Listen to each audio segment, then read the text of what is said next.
And here we are. Mr. Jim McCarty, thank you so much for joining us. It's like I was saying just now, it's a great pleasure to have the opportunity to speak with you and ask a few of the very many questions that I have for you. How are you doing today? I'm doing well, and I thank you for inviting me. I'm glad to be here and glad to talk about whatever you want to talk about. Spiritual matters, we'll just do it. Cool. Thank you so much. You're like such a fun guy to. I mean, from watching other interviews and podcasts with you, I get that feeling from you, and I very much try to go with when finding and looking for guests for this show, I try to go very much with my intuition, and I felt like a connection with the material on the one hand, and especially with Qu'o, but also with you, watching in particular that interview that you did with Brian Scott, whose channel I've been following for some time, and it's incredible. And yeah, he started speaking about this thing of the law of one, and I remembered I had heard about it from somewhere else, or read the name, and somebody else had mentioned it, and I didn't give it much attention because all this stuff about channeling and channeling in kind of beings from other like planets, or it's like a little bit out there.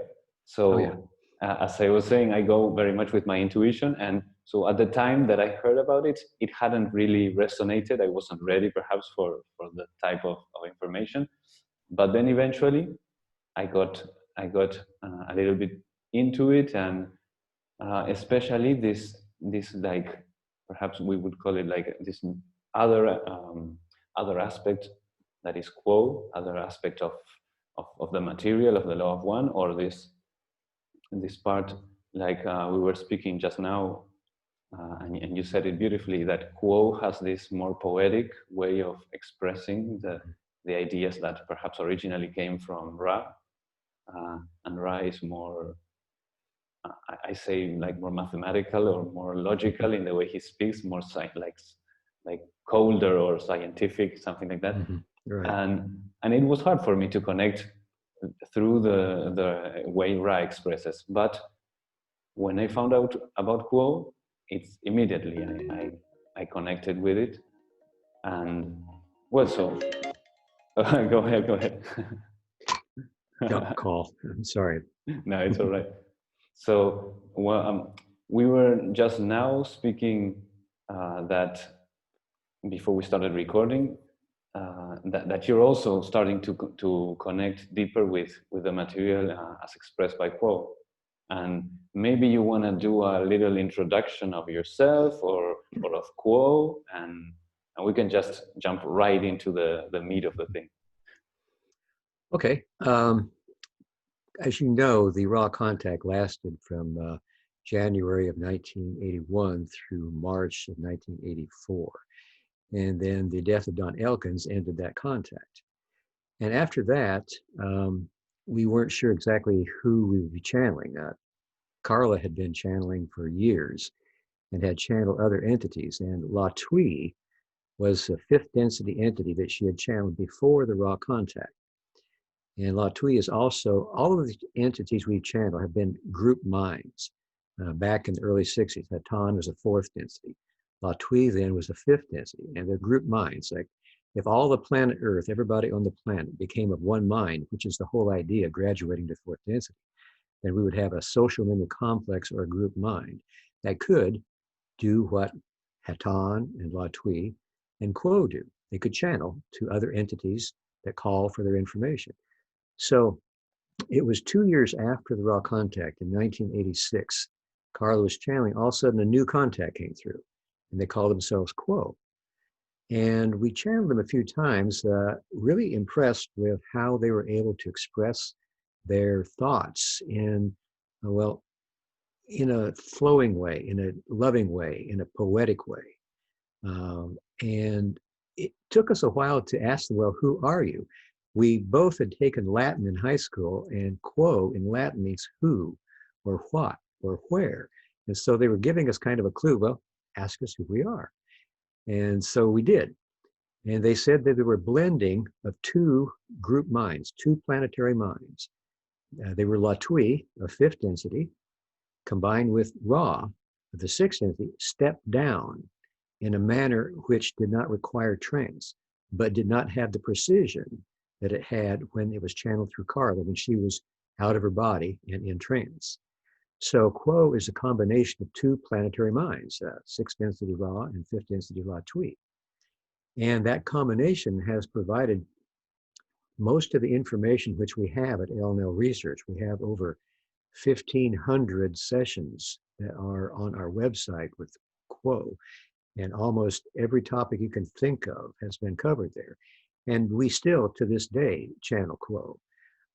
Right now, we don't have public meditations because of the virus, but this room is large enough for us to have a practice channeling. We have 5 people in the group, and we can be 6 feet apart and wear masks.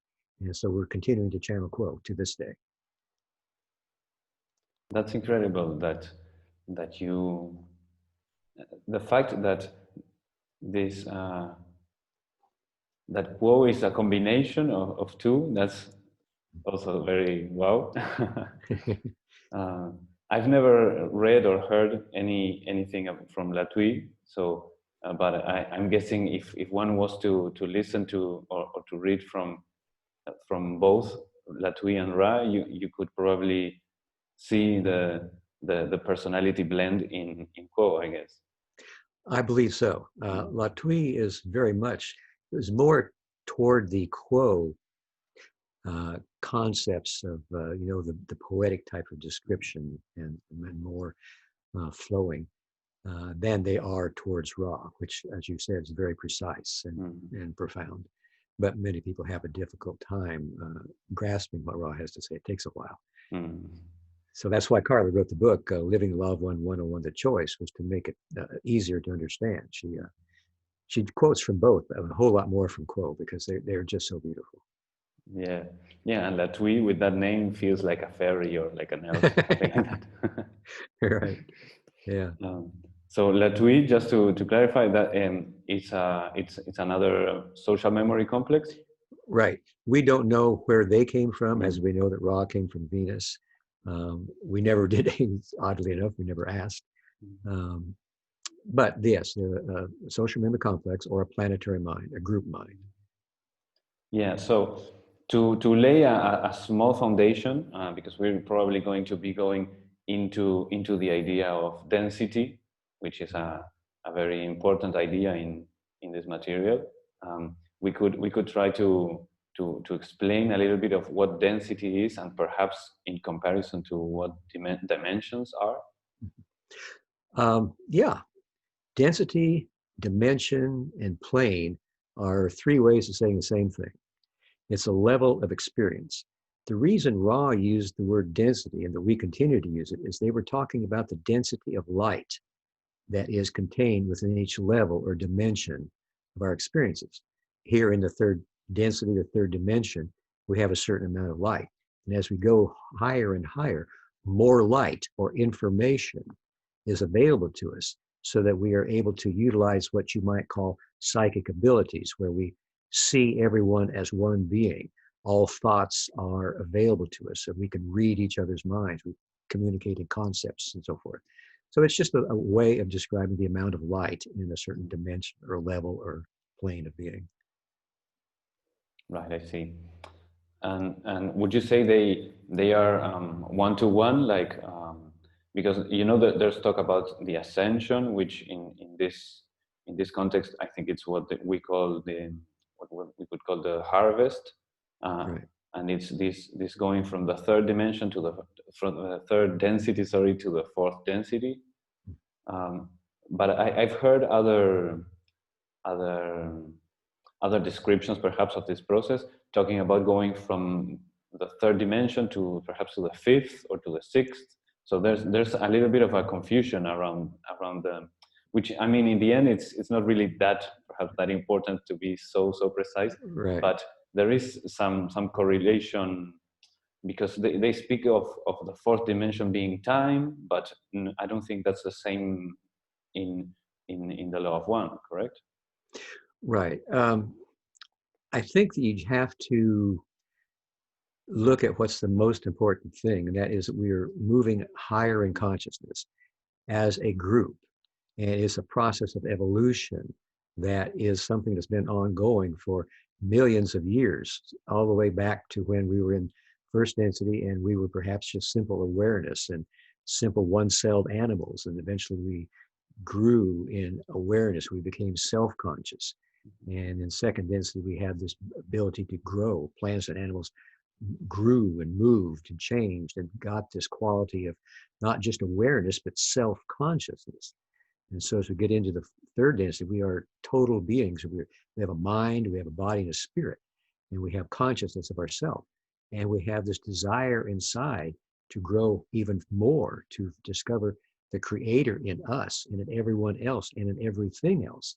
So in the fourth density or dimension, that's one of the things that happens. We blend together as beings and form our own group minds or social limit complexes. Now, I'm not sure why some people say we're going to the fifth density, but again, I don't think it's a big deal. We're ascending, we're getting higher, and we're going to become more aware of everybody and everything as the creator, and going to have more and more desire to be of service to others. Because apparently, whatever your density above the third you are, if you're of a positive nature, the way you grow is to be of service to others. And one of the ways that higher density or dimension entities grow is to communicate with people like we are on planet Earth. And on our Earth, the situation we find ourselves in now with so much disharmony and separation and confusion, that is in itself a calling for help, for information. And what we learn from both Qu'o and Ra is that they're groups of entities that they call themselves the brothers and sisters of sorrow. And when they hear this calling of sorrow, like we have on planet Earth, then they want to help with all their hearts, with all their beings, however they can, without infringing upon free will. And so they look for entities maybe who are channeling and who would like to channel their thoughts, and they make themselves available in that way.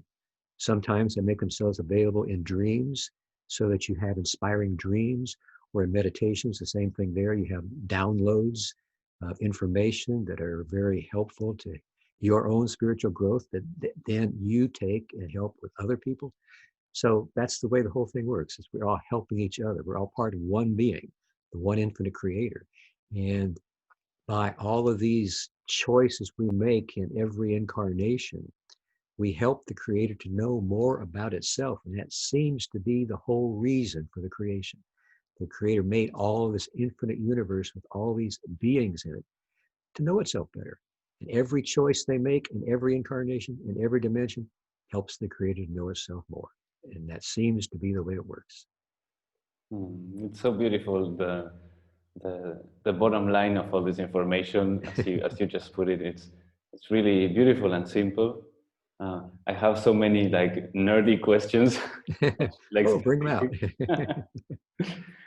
But really, I think the biggest takeaway for me is like understanding all these ideas of it reminds me of a quote by Ram Dass that says, "We are all walking each other home," and Yeah. it's just that, and it's incredible how these beings. Because one would start thinking of higher density beings and be like, oh, they're like the gods or something like that. And you would think, on the one hand, well, maybe they're just having fun, enjoying themselves, concerned only with themselves. But from the information that you mentioned, they actually turn around or turn back and hand us some. They give us a hand to help us Right. come up with them, right? Right. That's exactly what they do. Really That's the way they grow, you know. exactly, because once you, it seems like this third density is like very packed with suffering and lessons and the ups, and it's like a very dualistic place, perhaps compared to other parts of the process. And it seems like when they have reached this higher density, they don't have so much distortion or like the concept of Maya from Hinduism. It seems like it's more bound to our density because they are more in touch and aware of of the unity of all things and the unity with God. Yes, very much so. We have what is generally called the veil of forgetting that we go through in order to incarnate on Earth. And now there are other entities from the higher densities or dimensions, from the fourth, fifth, and sixth, who serve by coming here and incarnating, but they also go through the veil of forgetting. So there are many people on planet Earth that are from higher densities and are here to be of service as well. And some of them have an easier time of remembering that they're here for that reason, because they're able to partially penetrate that veil of forgetting. That veil of forgetting is a very helpful thing, even though it seems to cause a lot of confusion here. So we don't see the unity of creation. We don't see the fact that it's made out of the power of love and it's all light, it's all photons and vibration. And everything we think is material is actually light and it's moving. There's more space between the molecules than there is with solidity. So this veil of forgetting plays the role of helping us to desire to seek beyond what we know. We polarize our consciousness, and that means that we become stronger in our seeking of the truth. This veil, then, is something that has helped us to speed up our evolution, actually, because apparently billions of years ago, as this universe was first coming into being and third and fourth and fifth entities were being created by entities moving there was no veil of forgetting in the third density.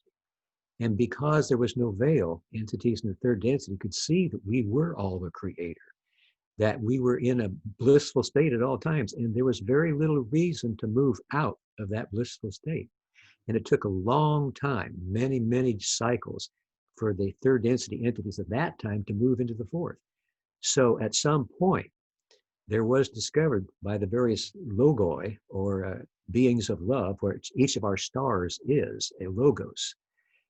They discovered that if you put this veil of forgetting between the conscious and subconscious minds, that paradoxically, it helped us to move faster by mantling over all the jewels, all the knowledge of unity and love and light, because still within each of us is that creator that wants to know, that wants to grow, and uses that desire then in this veiled state to try to figure out, why are we like this? There's more. I know there's more. I need to find it. And that where we all become seekers of truth, you might say, seekers of the way things are. So that veil, though it seems also to cause all this confusion, has the overall effect of speeding our evolution, because all this confusion is like food, like Ram Dass said, grist for the mill. It's something that gives us food to chew on. Why did this happen? Well, this happened for a reason. Everything happens for a reason. What was the reason? How can I grow from this? It was a difficult situation. How do I grow? So that's what spiritual seekers do. They use what happens to them as a means to grow because of the veil, and it helps, even though it hides. See, it seems to create this longing for remembering. Yes, yes, and, well put. And I think people like ourselves, who are in this path. I mean, it seems weird to say it, but we are probably, I don't know if everyone that's awakening to this truth comes comes into the third density in the same way. Probably there's different ways, but we are all like, I think the word used in the channelings is wanderers. Right. We are like many of us, but you also say like it's possible that or perhaps this is wanderers also, like beings from these higher densities to choose to come here. I think that is exactly the wanderers, right? Right, that's the wonder. They want to come here to help. So They're part of the uh-huh. they're part of the brothers and sisters of sorrow. It's their job. It's what they do. And so we are this, it blows my mind to think about all this stuff. We are like, so I've had several experiences. This could help to give context for this question. I've had experiences where I've understood that I'm more than my body, more than my mind.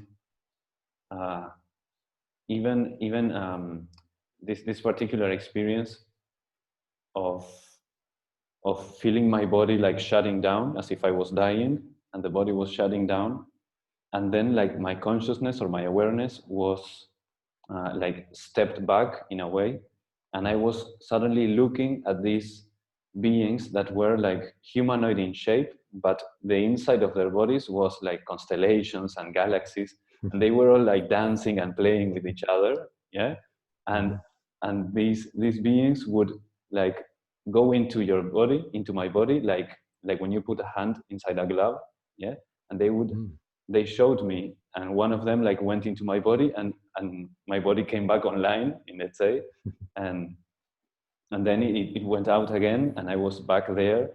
So I had this, and then, so in a way, one of the takeaways that I got from that experience was, I don't know how to put it in words, but there seems to be, or there clearly is something that animates the body, which is other than the personality and the body itself.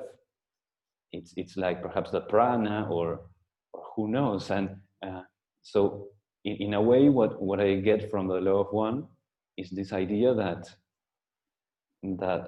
that we are a higher density being that is inhabiting this body or incarnating in the body. And so perhaps these entities that I saw, what would you say in your experience with this knowledge? Could you relate to the story that I just told? Well, I think what you're talking about is a type of enlightening experience. And every person has a unique way of feeling these enlightening experiences. And some of them are really beyond description. And what you're describing to me is a beautiful experience of perhaps entities that are maybe associated with you on other levels of being, whether they would be teachers or guides or some of your spiritual family. I don't know for sure because this is a unique situation, and most of our experiences of enlightenment are unique. They have things in common in general, but the specifics of them are quite unique to us. And the one you described is a very beautiful experience that I must admit I have not heard of before. And I can only guess, as I did, that they are friends, they were brothers and sisters, they're spiritual family. They are beings of light that have the purpose of helping you to see more than you have seen before and experience more. That's a great interpretation.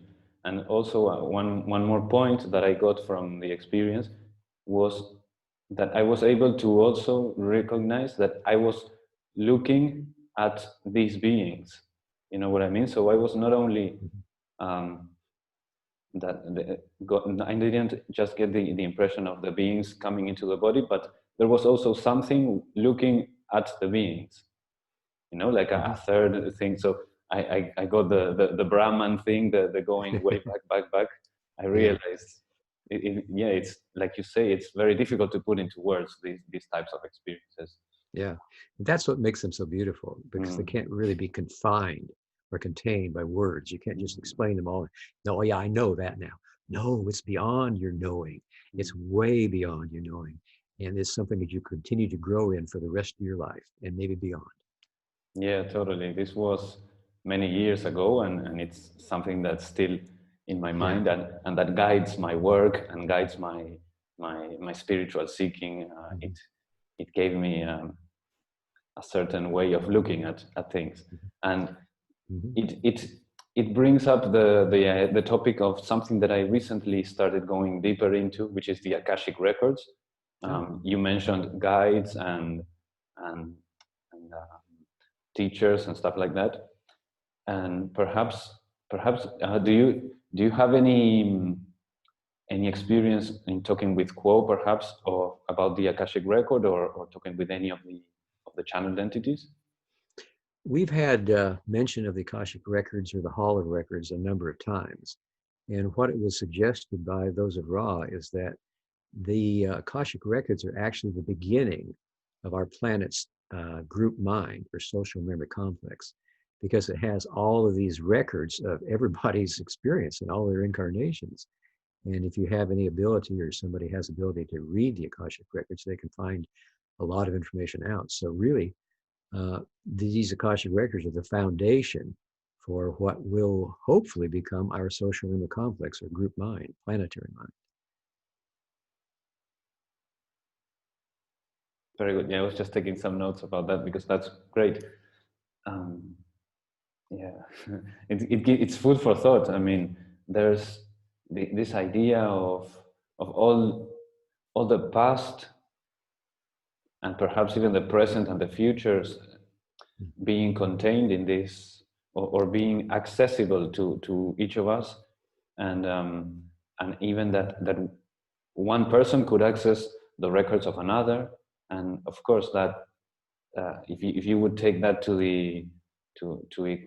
its biggest expression, that's like instantly knowing what another person knows would make you that person, would make you even more than aware of your unity with them. It would make you them.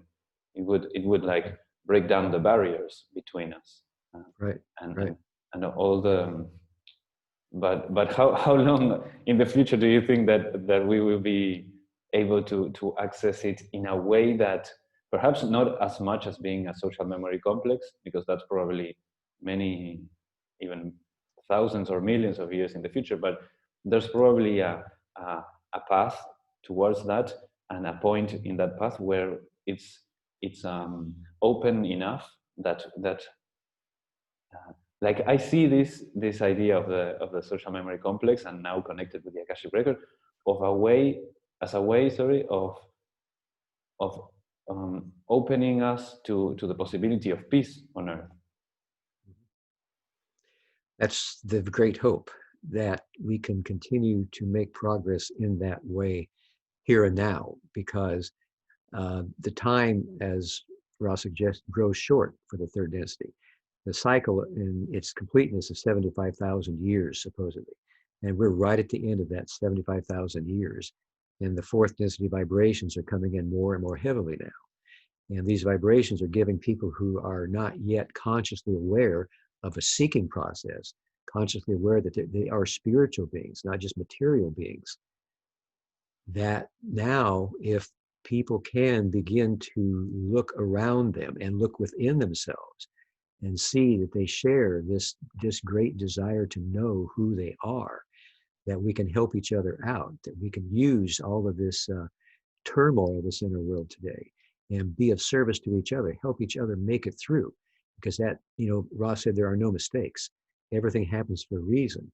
But at the end of the cycle now, we have so much more energy coming in that we have to be able to consciously take a look at it and use it as a grist for the mill, as a way of feeding our spirits, that they will expand more and more, and we will see the Creator in everybody and not see separation, not see my ideology and your ideology, and I'm right and you're wrong.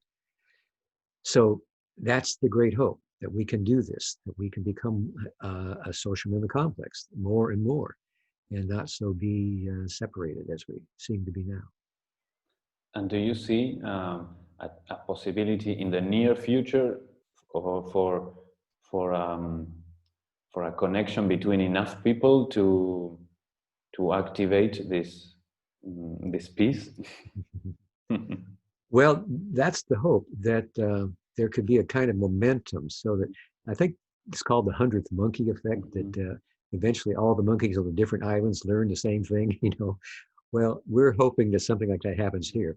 And one of the things that was so inspirational about what Ra had to say was that even though we have so much dissension in the world today, that there is always one possibility, they call it a wild card possibility, that our planet could polarize positively in one fine, strong moment of inspiration and become as one being. They said it's not probable. It's a very small possibility, but we cannot forget it, because to forget it is to turn our backs upon the possibilities, the infinite possibilities of the present moment, that something could happen in the world that, it could be this worldwide pandemic, or demonstration for racial equality, or the catastrophic fires in various parts of the world, the United States, Australia, that somehow these difficult situations could somehow bring us all together. We finally say, we need to help each other. It's obvious we need to help each other. So that's the great hope. Ross said that it would probably take somewhere between 100 and 700 years. And it's hard to really predict, because our population is so volatile. We are so wild and crazy, right now. But it's also, a hope that's always there, that we can do that. And it's a great adventure, a great like an open canvas for us to create, those who are starting to awaken to all of this, to start creating and increasing the chance of that wild card. Yeah, you're right. So I had another question, one of these nerdy questions. So I'm one of the, I was just thinking when you were speaking, I'm one of the 2012 generation. So 2012 was like the moment, or the energetic time that I recognize in my journey of awakening. Of course, I'm also from the 9/11 generation, which was probably another big moment that started my awakening. But I was young at the time, so it started my adolescence in the rebellious time of my life. But in 2012, I see this break, or this opening towards spirituality. So I consider myself in a way as part of the 2012 generation. Right. And from what you were saying, I think very much so that this time of pandemic and insecurity and the social manifestations of social equality and all the things that are happening now, as another moment that is probably waking lots of people up. I've even had conversations with my parents where I see them in the place that I was in 2001, and which when 9/11 happened, they were like completely blind and completely in what do you call this, in negation, in like right. But today I speak with them and I hear what they have to say, and I remember myself in 2001. So I'm seeing in them who seem to be like completely plugged into the matrix during that time. They seem to be awakening right now, and even the people are so polarized with Donald Trump, but even him being president of the US is a kind of wild card that is waking lots of people up. Right. Yeah. Trauma, Ross said, is usually a part of our spiritual growth. It wakes us up. We have to face it. Why did that happen? And what does it mean to me? Is there a larger picture? Is there an overview that can explain this? And so, in the spiritual journey, there is an overview that explains it all. We're all here to help each other grow. And so the nerdy question that I have in mind right now is one that I don't even know how to really express very well. So perhaps you can help me bridge the gap between my understanding of, I'm thinking these higher density beings, they probably have the ability of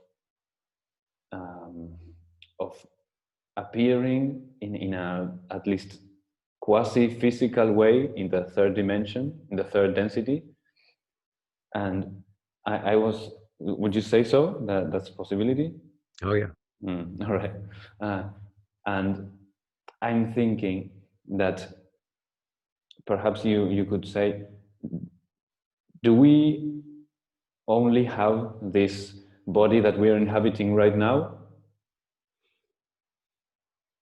We apparently have other bodies besides this third density body. The astral body has been described as the body that actually comes with the fourth density. And Mm. some people who are able to astral project are actually using their fourth density bodies to do that.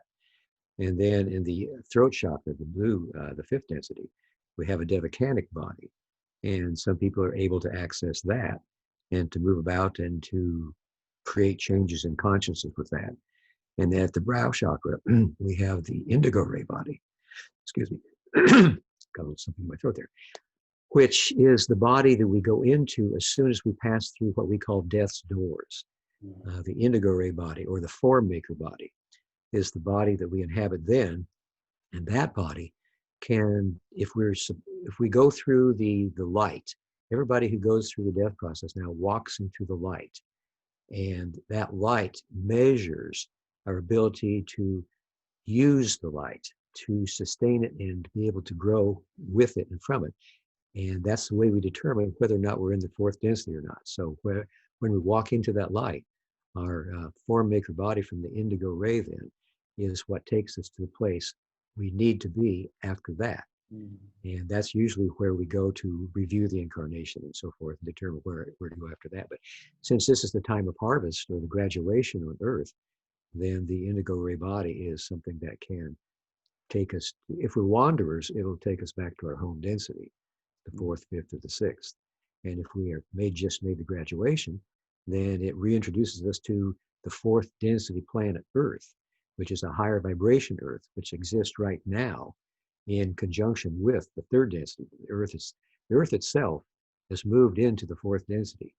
Much of its population is still mixed between the third density and the fourth density. So and some people have reverted to orange ray, to the concept of the self, and they retreated because they feel threatened by these energies. They're not ready, as Ra said, to face the self, to know who you are, and to see you have a light side and a dark side, and you are actually contain the universe within you, that everything that you see is part of you. And sometimes that's an overwhelm, and sometimes that just is too much for people to consider subconsciously. Consciously, they might not even be aware of it, but subconsciously, when they feel these vibrations coming in, then this has a different effect on different people. And the hope for a result is that eventually everybody will be able to take those energies and to use them. But sometimes like I said, there's some trauma involved in the learning. And if you can just see that there's a reason for all of that, and there's a higher purpose, and that it is a beautiful purpose, then it's more likely that you're able to use those energies and to go forward with the rest of the people who can use them too. And Earth will become, Ra said, a fourth density, positively oriented planet. And it's being populated right now with people who go through the harvest as they pass away. And they drop their bodies and walk through the light. And they are inhabiting the fourth density now. And we can't see them because we have this veil of forgetting. And they're beyond the veil. Mm. Yeah, so I get this idea of, once I had this kind of very short vision of like the planets, or any random planet, and like beings walking on it, but like you were saying, it be in like in another vibration. So like at the same time that we are here, there's other beings That's on right. the. Yeah. Some people who have developed psychic abilities can begin to see some of those entities. But yeah, if we did not have that veil of forgetting, we would see there are a lot of other entities around here, higher beings that are here to help, guides and teachers and friends, loved ones, and they're all around us all the time. And so is it possible that the body we inhabit, or the body that an entity inhabits, I see it as connected with the focus of our attention. So like right now my focus is on the third density, and so I feel like enclosed within my third density body. But if I was able to shift my attention to another vibration, would I be able to see another density body of mine, in a way? It's very likely that you could. Or not even just to see, but to experience being that body. Many people do that, either in dreams or meditation, or even in just waking consciousness. All of a sudden, there's an aha experience, and there you are. I mean, there are so many ways to experience higher consciousness. There are infinite number of ways, and that's one. Right, I see what you mean. So when we're meditating, and so it's probably connected to the brain waves and reaching those. I don't want to confuse anybody because I'm still learning about them, but I think it's the alpha state or the gamma or stuff like that. So perhaps accessing those states of consciousness could open us up to the point of view of another of our currently existing bodies. Right. It gives us a greater access to our own subconscious mind, which has the ability to perceive much more than our conscious mind.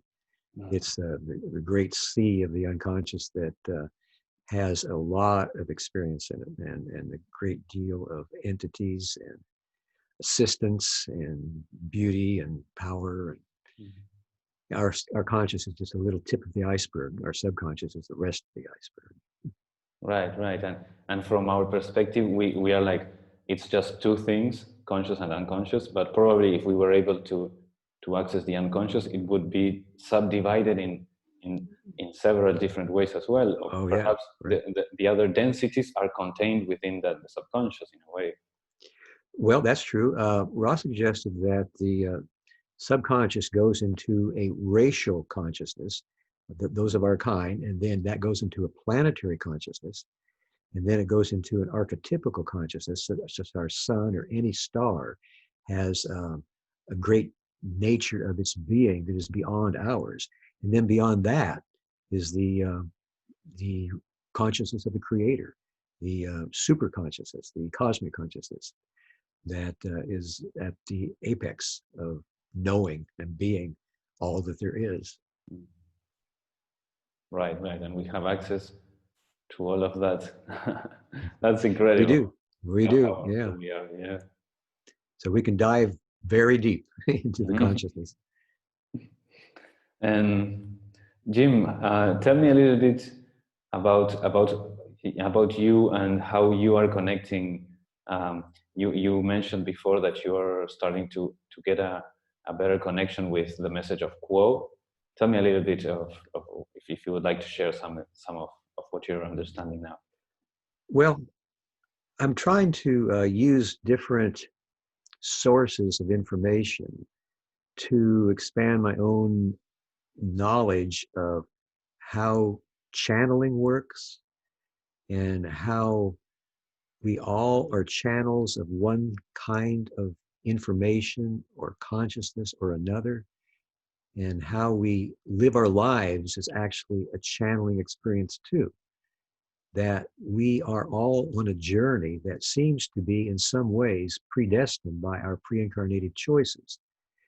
But it is something that we also have the free will here in the incarnation to do whatever we wish to do, whether it is by choice of a conscious intellectual way or intuitive choice of feeling that we need to go in this or that direction. So I'm really, I think, doing what everybody's trying to do in one way or another is more understanding of myself and my potential and why I'm here and how I can be more effective in realizing whatever pre-incarnated choices I've made. But even more than that, how to do or perceive the will of the Creator. And I think that that is more of a challenge to me than I've ever thought of before. And those of Qu'o have a lot of interesting things to say about how to do the will of the Creator, or the Father, God, whatever you want to call it, and how we can bring that into our lives as a sympathetic and inspirational part of ourselves. That we can expand ourselves, expand our, the whole thing of expanding consciousness, greater awareness. To me, that's the basis of my journey right now, is how to do the Father's will. That's a beautiful a bit of thing to try to understand how to connect my own will to the will of the universe or of God or Right. of the Right. Creator, as you put it. Because many times we are in this life we're suffering, and we're trying to find ways to alleviate that suffering or to learn from it, and sometimes the way we try to understand that suffering takes us deeper into more suffering, because we are perhaps looking at it from our very narrow perspective, Right. and trying to expand our perspective to be one with a larger perspective. It's always a nice way to move, um, because no doubt at the end of the day, like you said before, everything is perfect. Um, every ache of your heart has taken you to where you are right now, asking these questions, being interested in these ideas, and slowly but surely awakening to that question of who you really are. And Yep. Yep. it's, yeah. There are no mistakes. It's Mm, all designed to help you grow. Everything that happens. mm, that's something very powerful to keep in mind, that we tend to forget. Yes, and I think it's a great way of looking at life because then it all starts to make more sense. There's a reason for everything. It's to help you grow, to help you serve, to help you love, help you to become the one infinite creator. Yes. Ah, and let's do one more nerdy question. Okay. Yeah, got great nerdy questions, by the way. I You like like the them. cool? Yeah. Did you like this one about the? Was I Oh, I clear like all your about questions. the bodies and the like Ra could incarnate in Earth, or, well, I don't know Ra because it's a social thing, but a higher dimension entity, density entity could like come like an avatar in a way. By focusing itself on the third density, it would like bloop, create a body. Well, it's more likely that those of Ra and other social memory complexes are here as wanderers. That many of the people listening to this program are probably a wanderer, could well be a wanderer from those of Ra. Ra said there were 3 different 6th density social memory complexes helping out planet Earth. One had worked with the Egyptians, that was Ra, and another had worked with the Atlanteans, and another had worked with entities in South America. And they were all here to be of service, and they all have provided wanderers that go through that forgetting process and are here right now. Many of them probably watching this program. Right. Hello. Discovering who they are It's slowly so, but surely. yeah, it's so nice to feel part of something so big and so important. Um, the nerdy question of right now is concerning this idea of the quarantine on Earth. That as far as I understand it, there's this thing that they've called a quarantine, in a way to help prevent service to self from from interfering with the free will of the planet, something like that. Actually, it's to help the free will be preserved from not just negatively oriented entities, but also positive entities who may have a desire to be of help, but their desire goes a little too far and might also infringe on free will, which is apparently the very way that the quarantine came into being. The entities that were originally from the Confederation, the planets that serves the one infinite creator, a positively oriented grouping of many, many social memory complexes. There were entities there called Yahweh, and they transferred entities here from Mars that had destroyed their planet's atmosphere through war. And they had to stop the planet's cycling in mid-third density and bring the population here at the beginning of this planet's third density. And these were entities that had been brought here by those of Yahweh, and those of Yahweh had genetically engineered them, shall we say, in a certain way, to hopefully, the reason was to give them more ability to perceive the laws of love, which is what we're trying to learn here, how to love each other, how to love ourselves, love each other, and love everything as the creator. But there are genetic changes in the minds of other guardians. Yahweh was a guardian, went a little too far and infringed upon the free will of those entities by giving them traits that they did not choose themselves. So at that time, the quarantine was first instituted because of the actions of positively oriented Yahweh.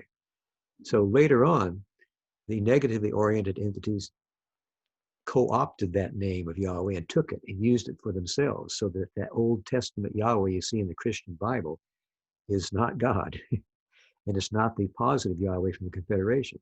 It's the negative Yahweh that wanted to gain as much power as possible by manipulating those entities from Mars. And that's where the quarantine came from. And so it's for both positive and negative to ensure the free will. That everybody on Earth has a chance to choose for themselves. Do I want to be positive or negative? My choice. I see, I see. And have you had any information regarding the how this quarantine works physically? Like, is there like a bubble, a bubble of screens around the planet that shows something that's not true, or what would you say? Well, there is apparently some sort of an energy field that does surround the planet, but it's also patrolled by other guardians, so that as entities from external areas, other extraterrestrials come this way, that they need to pass the test of whether or not they have something to offer that is not infringing on anyone's free will. And so the guardians simply ask, they ask a challenge. They say, who are you? Why are you here? And if the entities cannot answer that to the satisfaction of the guardians, then there is basically a wall of light, and it can't be penetrated by those who do not belong here and do not have a right to be here. So there's no confrontation, there's no battle. There's just a questioning, are you here in the law of one? And do you wish to preserve free will? Is the basic questioning. And that's the way it works. And you can't go through that. It's like a wall of light. If you're not meant to go through it, you just can't go through it. You know, and you say, well, okay, I'm going somewhere else. That's nice. So we are it's incredible, all this information. You know, there's these parts of it that are more towards the spiritual, then there's others that are like kind of sci-fi, which and the blend of the two things is incredible. True. It reminds me of this other channel thing called the Urantia Book. Have you heard of it? It's like Urantia, but a little bit more spiritual, you know, the kind of information. Yeah. Yeah, Urantia was apparently a book written by entities from the inner planes of planet Earth, describing the nature of the functioning of the inner planes of the planet, of how choices are made and the entities that are here and so forth. And it's a pretty exhaustive description of the whole situation on the entire history of planet Earth. It's quite an undertaking. I have not read the whole book, but it's quite an amazing book. It's a huge thing. I tried to read a little, and it felt like you're reading like the bureaucracy of the universe. Yeah. So Jim, and so with this quarantine that you mentioned, this kind of wall of light around the planet, correct? Right. And does this mean that when we look out at space, are we seeing what is outside of the planet, or is there also a veil for those living inside the planet? in the planet, on the planet. Well, we can't see.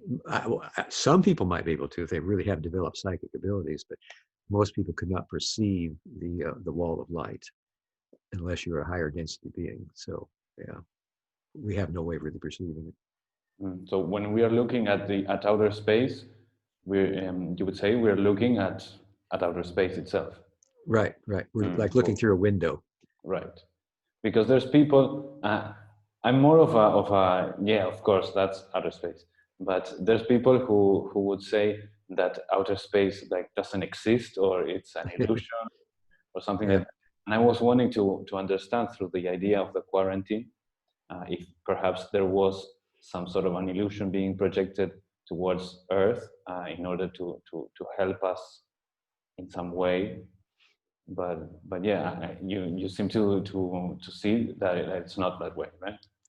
No, people who astral travel can tell you for sure that there is outer space. They've been there, they've come back and they tell us about it. And that's also something that's so incredible. How when you start researching and getting into walking your spiritual path, how the inside and I think this is connected to this question, how the inside is in a way the outside. How those two worlds meet is so mind-blowing. Like exactly that this body of our dreams would be called the astral body, and that we will be able to travel the universe in this body. It means that the universe is in fact inside of us. That's exactly what Ross said. Every person contains the universe. Mm. You are all things. And that's part of why we're here, is to try to discover some of that. Yeah, that idea is mind-blowing. How, like, trying to imagine like a Mobius strip or something like that, connecting Right. back on itself inside of you and outside. That would be Yeah. so incredible. Yeah. Yeah. Actually, if you had the full realization of being the creator, you would see everything in the universe at once, which is mind-blowing to think about. The various levels of experience, the various entities, and you would see with their eyes, and you would be them and they would be you.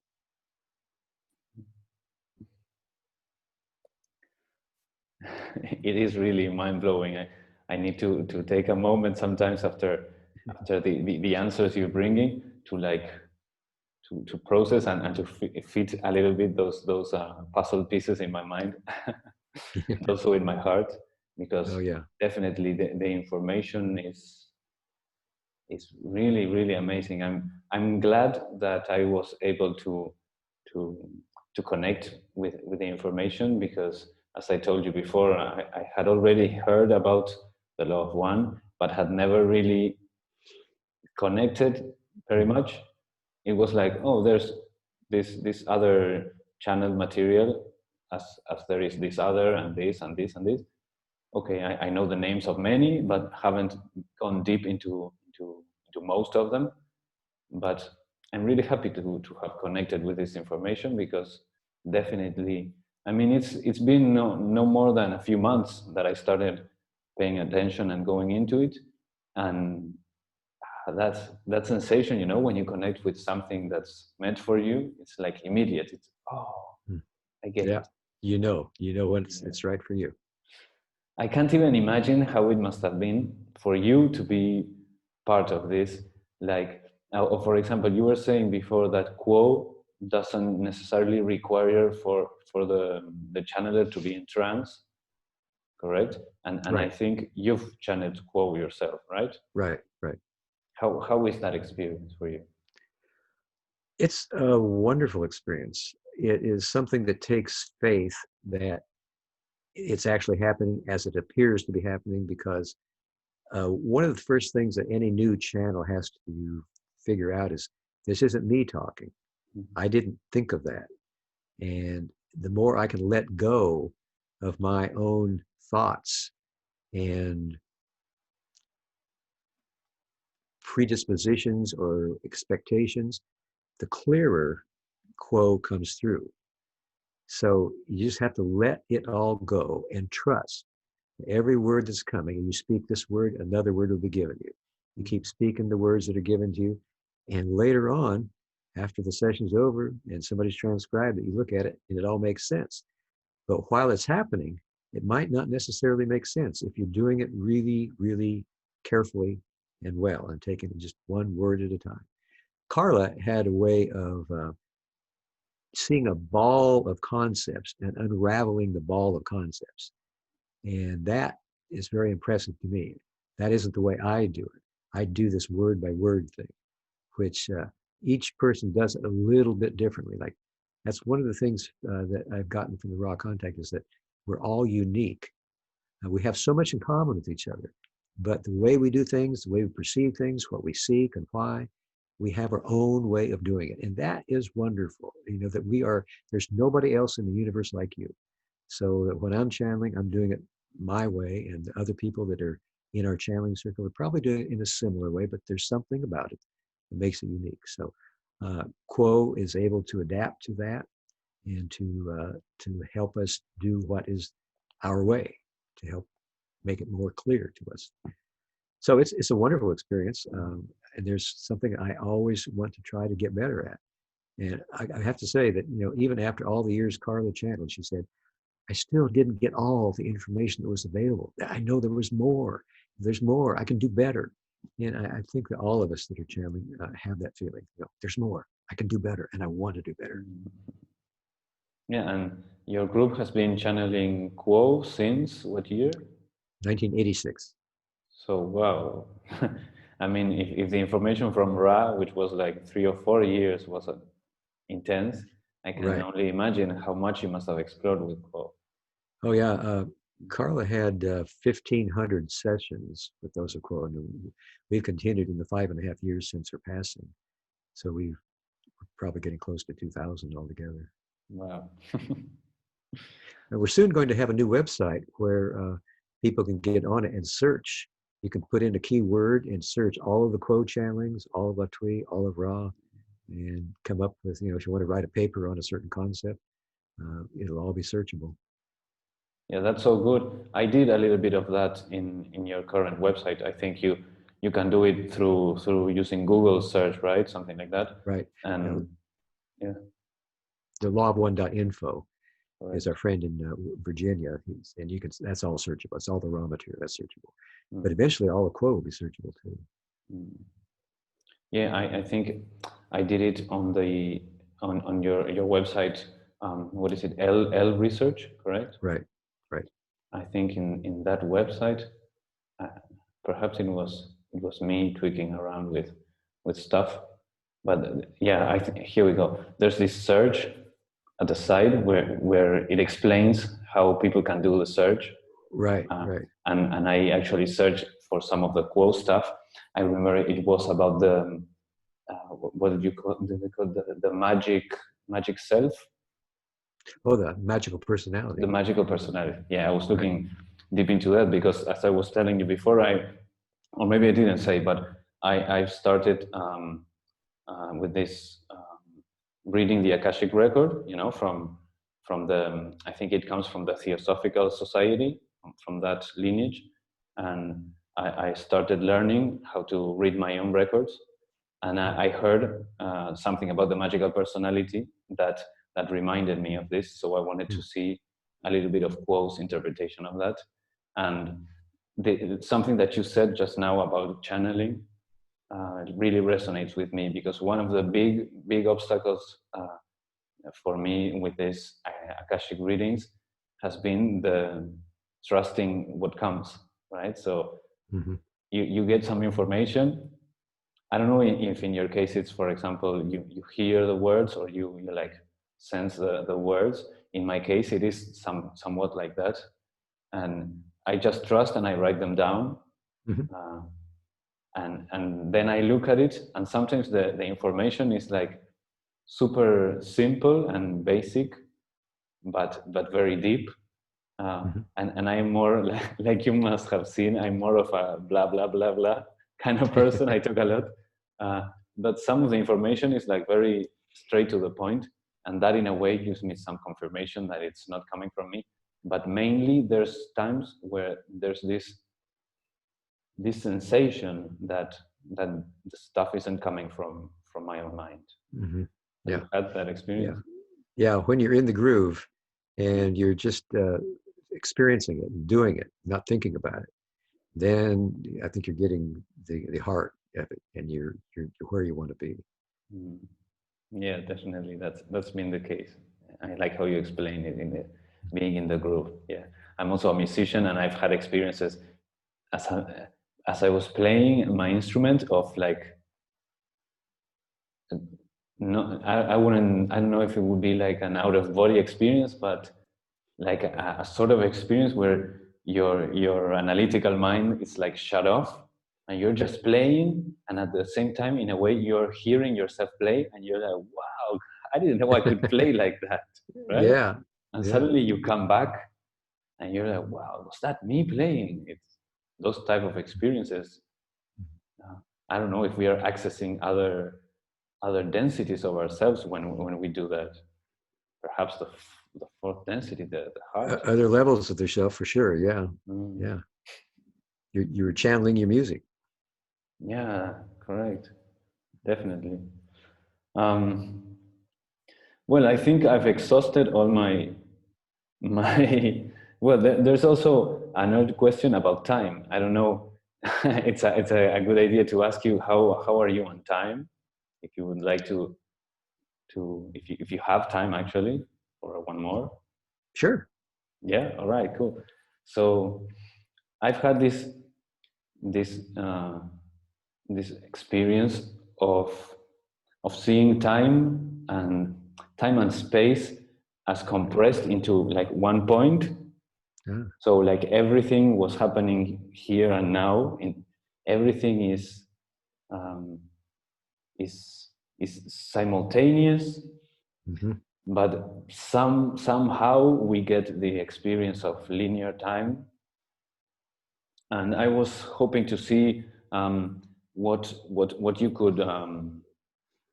you could say about time and about this idea. Well, we got the concept from those of Ra of the eternal present, that actually everything is happening at once. And we perceive it here in the third density in a linear fashion, so that we perceive a past, a present, and a future. But once we are out of the third density and have graduated to either the higher densities or in the inner planes of our earth and beyond the veil of forgetting, there is a possibility of perceiving everything happening at once. And that happens to people who have more and more experience of being the creator, of finding the creator within themselves, so that that universe we were talking about that everybody has within them becomes apparent, becomes real. And we see timelines. We see what we would call past, present, and future everywhere. And we have a choice to go in a certain direction, so that this is actually beyond what our conscious analytical minds can really handle, because we don't live that way here. That's not the way that we normally experience our reality. So it goes beyond the mind, and it goes into consciousness, just pure consciousness, so that what we do is we experience rather than describe. And it could be what is called the past, it could be the future, it could be everything together. That's the best I can describe it with words, and words really aren't adequate to describe it. Mm. I think it has to be experienced. Yeah, I've had that understanding myself also of trying to express all these things. It's like I sometimes look at things in a kind of mathematical way. Uh, so like I was saying, I saw everything was one point, and if you look at mathematics, the basic axioms of mathematics, the point is like a given. It's not defined. We don't really know what a point is. So it's possible that a point could be the infinite. And in fact, it is. It's not.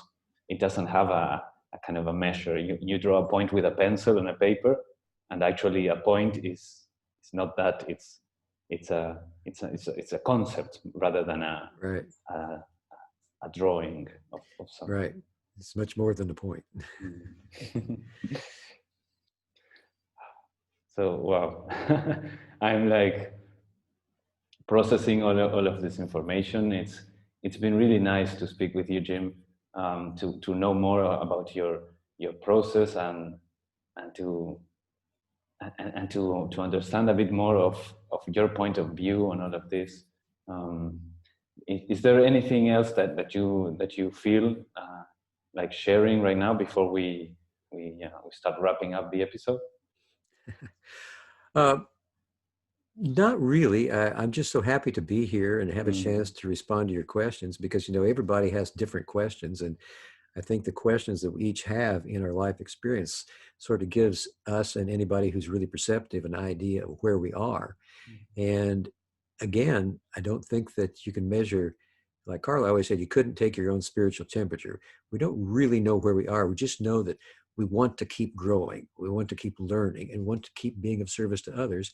We want to keep opening our hearts to others so we can have unconditional love, because that's what people really understand. And that's what people can feel, is when we got our hearts open and we're willing to share without any preconceived ideas and just share, just be there. So I'm happy to be here with you and talking about these things that interest you. And I think, you know, you got some great questions, nerdy or not. You're really such a sweetheart. That's the word that comes here for me to describe the energy I get from you, Jim.